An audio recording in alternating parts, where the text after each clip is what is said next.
be anxious about anything.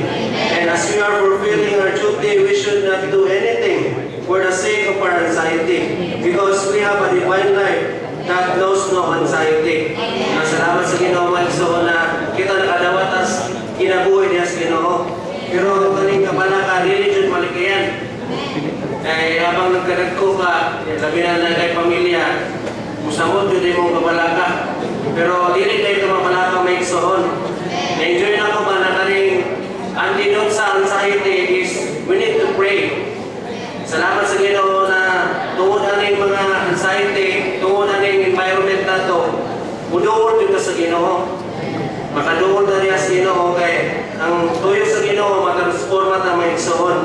Amen. Concerning our living, we have the Heavenly Father. Amen. Father Himself to take care of us.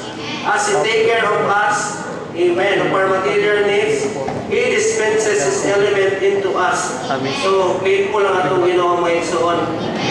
Niyan lang ma-learn nato na we need to seek first His kingdom, and all these things will be added unto us.